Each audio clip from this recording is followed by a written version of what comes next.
to come, we meet officially one of the best sheepdog handlers in the world and his beautiful collie, border collie, Bruce.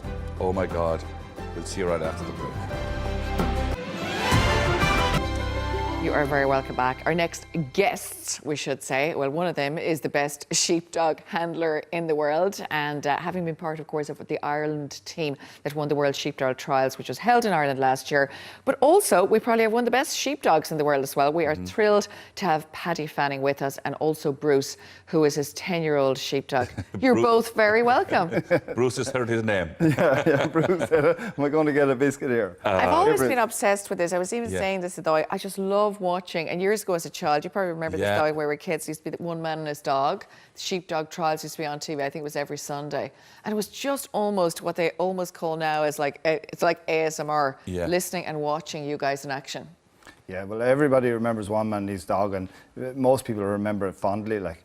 But it's nice for me too, because I know a lot of those old boys that were on it and that. And we still have one man and his dog, but it's not like the one you remember. It was lovely, those nice, big, you know, soothing parkland places and all were lovely. And a very happy place to be. When you're training a dog, Paddy, at what age do you get them into training at? Well, it's funny, they often start to work as pups, Dáithi, at 8 or 10 weeks old, you can see them start to work. And but now we don't start training them till probably about 10 months old. That's when I kind of like to start. And then often, you'll be busy with stuff, and maybe they might be a year and a half old before you really get going at them. Yeah. But when did you start training yourself? He sees himself now on the monitor. He's very smart, isn't he? He really is. When did you start training yourself, training dogs? Well, what happened is years ago I was in Canada and I was kind of working as a cowboy, but I came back and my father had an awful lot of sheep, and so I got this book about how to train a sheepdog, and I got a couple of pups then on bits of cattle deals and things, and so I started to train him according to what the book was saying. And I couldn't believe it, because I was thinking at the start, wouldn't it be lovely to be able to send a dog down and just bring up 100 sheep, maybe 100 yards or something. But sure, obviously then, as I went along, I was able to do more and more of the stuff that was in the book. That's amazing, isn't it, by a book? Can you tell me, and again, something that kind of always caught my attention was the relationship between the dog and the sheep then as well. Yeah, well, I don't know. Different dogs have kind of different character. And some of the dogs I have are a little bit forceful, and so the man has to kind of step in and take a bit of control so that the dog respects the man, so that in turn he can respect the sheep. Because we have to think about what the sheep are doing and think about what's in it for them too. So it's a kind of a three-way thing, Yeah, it's interesting. and I suppose you're right, as you said, kind of personalities would be, some would be milder. Tell us about Bruce. What is he like with sheep? Well, you see, there's things I look for in a dog. And Bruce has a few of them, and it's this kind of thing that I need a dog to be a little bit better than me and be able to see some of the things I miss. So maybe we'd be loading sheep in the trailer or something, and Bruce will be able to read the sheep, and he'll know if one is thinking about breaking or whatever, and he'll probably go and cover that before it actually happens. Whereas with me, I'd see it a bit too late, and then we'd have to fix it. So that's one of the things I love about him. But most sheepdogs, most good sheepdogs, they're trying to predict what you want, because it improves their situation. Because if you can figure out what you want, well, then they get more work. And are they looking for you for instruction all the time then? Well, the trouble is at the start is they're thinking we don't really need you, we can do this ourselves.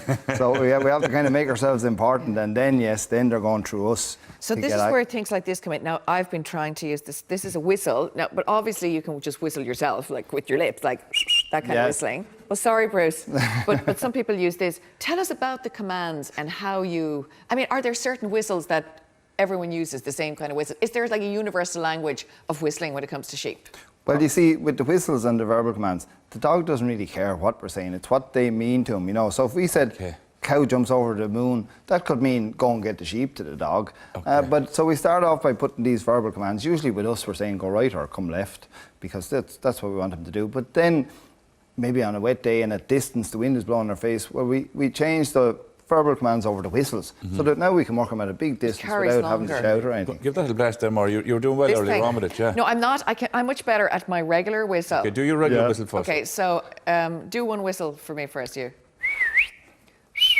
That's it. Okay. And you see, if you had Bruce for a week, Maura, he'd forget all about Paddy, and you'd be the boss, and he'd start working for you. Oh, he would, yeah. People think... Maura likes the idea of that now. Well, put a bubble out of Maura's head. Interesting. Yes, cartoon bubble straight away. I want to be a shepherdess. Go on, try that. Just show people at home. I don't know how to use this now, because I'm much better with the old regular whistles, we know that. as you know. So you just put this in your mouth. Yes, and I don't know what you do. You kind of cup your tongue under it, and you give it a bit of a blow. But now... Don't worry. You have it. There are dolphins coming in the bay now. But it's, yeah, oh, very good. I knew you'd get it. And really sneaky. But- Can we actually take a look? Because we've got some fabulous footage of you. Let's take a look at you in action. So if the sheep are coming too fast, I'll tell them to stop.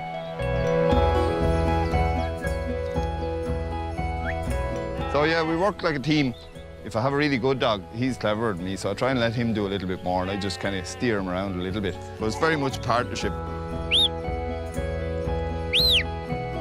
First we train them with voice commands, and then we put the whistles on them so that when they're far away, like they could be 500 or 800 meters away, so we teach them to work on whistles.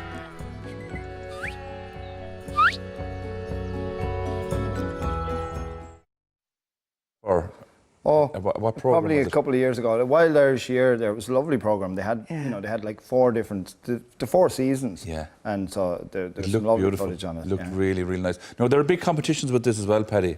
Well, I tell you, last year was about the biggest year it ever got to be in Irish Sheepdog Trials, because every year we have an international sheepdog trial, which is the 4 countries, Ireland, England, Scotland and Wales. And that's, you know, that's a test that's been going on for over 100 years continuously. So, you know, there's a lot of kudos with winning that and getting placed in that. But this year we had it, and we had a world trial. And now the world trial is really interesting. It only happens every 3 years. But it was in Ireland as well. So the international was in Blessington and Wicklow, and then the world trial was up in County Down.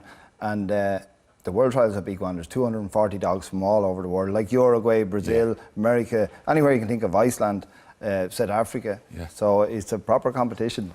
Yeah.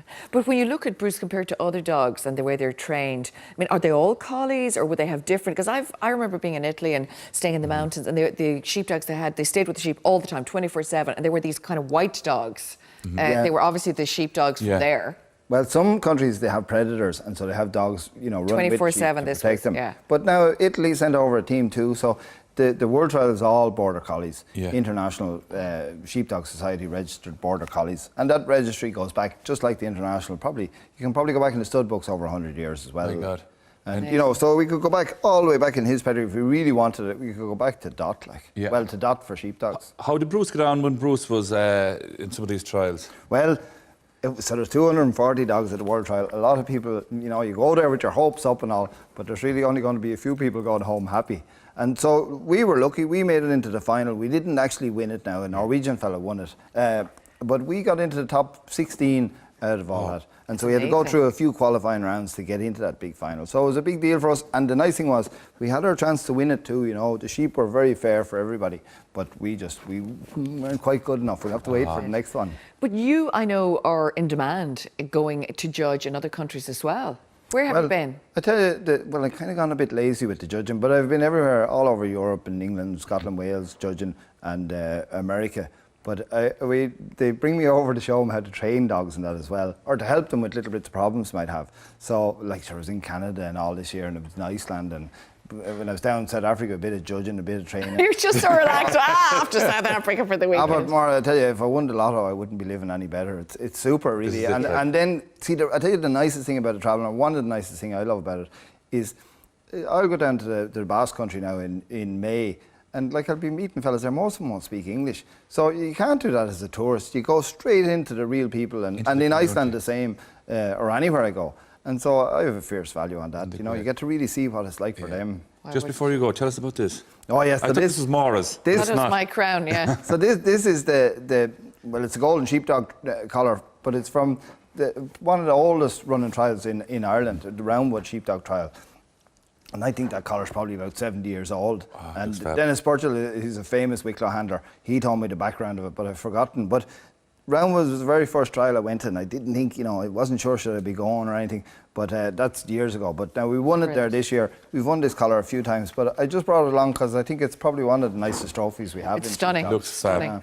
Listen, Paddy, it's thank been you. fabulous to meet you, Paddy, Thank you, and Bruce. who's 10 years old, by the way, and 10 still years going old. strong. Fair Yeah. play to him. So This is the only time he'll be on the couch.